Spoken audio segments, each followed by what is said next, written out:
तो महाराज भगवान श्याम सुंदर ने ब्रजवासियों के संग गोपियों के संग भगवान ने महाराज किया।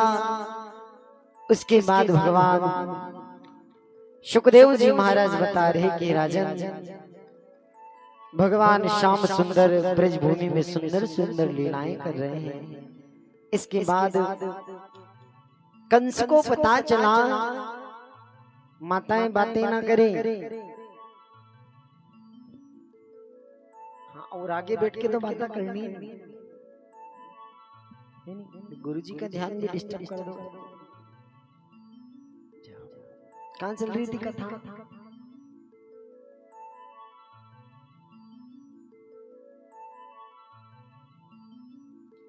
बोले कृष्ण कन्हैया लाल की। तो भगवान सुखदेव जी महाराज बता रहे कि राजन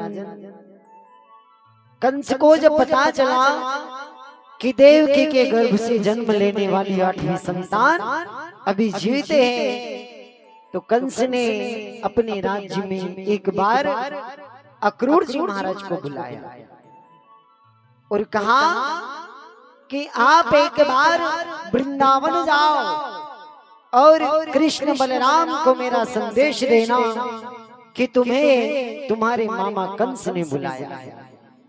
अक्रूर तुम जाओ और कृष्ण बलराम को अपने साथ लेकर के आना धनुष यज्ञ का निमंत्रण देने के बाद। अब अक्रूर जी महाराज कृष्ण बलराम को लेने के लिए जा रहे। अब भागवत जी को समझना, इधर से समझ में नहीं आए थोड़ी राम कथा से ध्यान देना। जैसे अक्रूर कृष्ण बलराम को लेने के लिए मथुरा से वृंदावन जा रहे, ऐसे राम कथा में गुरुदेव विश्वामित्र जी एक बार अयोध्या में पधारे और महाराज दशरथ ने जब गुरुदेव विश्वामित्र जी को देखा तो कहा, गुरुदेव आज आपके आने से हमारा आंगन पवित्र हो गया, अरे हमारा राजभवन पवित्र हो गया। गुरुदेव आप पधारिए, क्या आपका स्वागत करे और आप क्या मांगने के लिए आए हैं? आज इस दशरथ से अगर प्राण भी मांगोगे तो मैं देने के लिए तैयार हूं। तब गुरुजी ने कहा, बोले महाराज मुझे तुम्हारा राज्य से धन दौलत सोना चांदी तो नहीं चाहिए, पर मुझे तुम्हारा राम चाहिए। क्या कहा विश्वामित्र जी ने? बोले महाराज मुझे राम और लक्ष्मण दे दो। तो दशरथ जी ने कहा कि राम देत नहीं वनत गोसाई, गुरुदेव राम मेरा प्राण है, आप राम के बदले में मेरा प्राण ले लो तो दे दूं, पर मैं राम जी को नहीं दे सकता, है ना। गुरुजी ने कहा कि राम जी से पूछो तो सही कि वो मेरे साथ जाने के लिए तैयार है कि नहीं। राम जी से पूछा तो प्रभु श्री राम को ध्यान आया कि आज गुरुजी मुझे लेने के लिए आए।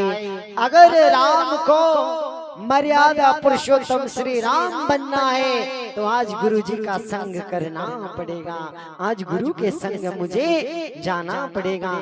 अगर मैं आज गुरु के संग नहीं गया तो जिस काम के लिए मेरा अवतार हुआ है कि मुझे पृथ्वी को राक्षसों से हीन करना है, वो काम मेरा अधूरा रह जाएगा और दुनिया के लोग राम की पहचान नहीं कर पाएंगे। इसलिए राम को आज गुरुजी लेने आए तो मुझे गुरुजी के संग में जाना पड़ेगा। अब ध्यान देना, केवल गुरुजी राम जी के जीवन में ही नहीं आए, हमारे जीवन में भी सदगुरु आते हैं। पर बचपन में माँ डर बना देती है। कभी कभी जब बच्चा रोता है ना तो माँ क्या कहती है, बोले बेटा रो मत, वो बाबा आया काटेगा। अब बचपन से बच्चे को डर लग गया कि कहीं बाबा लोग काटने के लिए आते हैं, तो आजकल का बच्चा गुरुजी के पास नहीं जाता है ना, तो डर बना दिया ना माँ ने। पर कथा कह रही है कि संत ब्राह्मण और गुरु आते तो काटने के लिए ये, पर माथा नहीं, सदगुरु हमारा बंधन काटने के लिए आते हैं, हमें परमात्मा से मिलाने के लिए आते हैं। है ना, हमारी पहचान करने के लिए आते हैं। और लोग संसार के बुलबुलैये में भगवान से अपना संबंध नहीं बना सकते हैं। ये मौका मिला है साहब, मनुष्य जीवन पाने के बाद आप कथा में आ गए, ये मौका दिया है परमात्मा ने। याद रखना, अगर चेहरा गंदा हो सकता है तो दर्पण में देख करके दाग मीठा लोगे, पर मन गंदा हो गया तो कौन से दर्पण में देखोगे, कौन से आईने में देखोगे। तो कथा कह रही है कि चेहरे का दाग दर्पण में आईने में देख करके मिटाया जा सकता है, पर कभी मन में दाग लग गया तो सत्संग में आकर के बैठ जाना, तुम्हारा दाग तुम्हें नजर आ जाएगा कि मेरे जीवन में किस जगह बुराई भरी हुई है, किस जगह अवगुण भरा हुआ है। मेरा अवगुण भरा शरीर नाथ कैसे तारोगे, है ना। तो हमें इस बात का पता सत्संग में आकर के चलता है। तो प्यारे, कथा हमें संदेश दे रही है कि सद्गुरु हमारी पहचान करवाने के लिए आते हैं। किससे? परमात्मा से। पर हम संसार की माया चक्र में ऐसे उलझ जाते हैं कि हम मोहन को, गोविंद को याद नहीं कर पाते हैं। आदमी उलझ कैसे जाता है? लक्ष्मी नारायण में कथा कह रही है कि नारायण में उलझोगे तो अच्छी बात है, पर लक्ष्मी में उलझ गए तो फंस जाओगे ना, क्योंकि लक्ष्मी तो चंचला है। ये बड़े बड़े राजा महाराजाओं के पास नहीं टिकी तो अपन कहाँ की खेत की मूली है ना। तो लोग चाहते हैं कि लक्ष्मी मिल जाए, पर कथा कह रही है कि नारायण को पहले प्राप्त करो, क्योंकि भगवान नारायण यदि आएंगे तो लक्ष्मी को बुलाने की जरूरत नहीं, वो अपने आप साथ में चली आएगी। थोड़ी धीरे बजाओ, कोई सुन नहीं।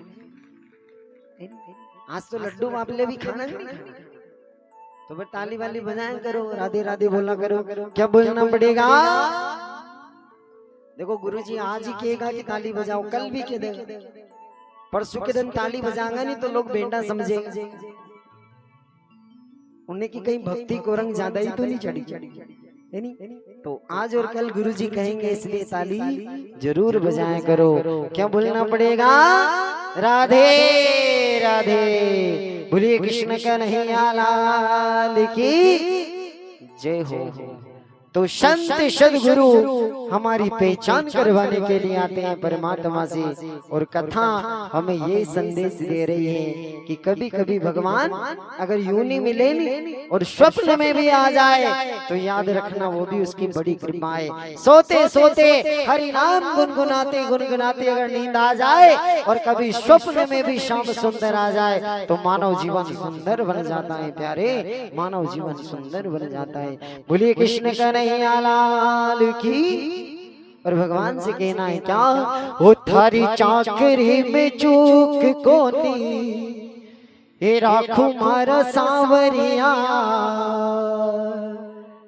क्या कहना है भगवान जी? हमारे ठाकुर जी बैठे हैं सामने। वो थारी चाकरी में चूक कोनी, हे राखू मारा सांवरिया। दोनों हाथ खड़े करके भाव से, वो चाकर माने राखो जी।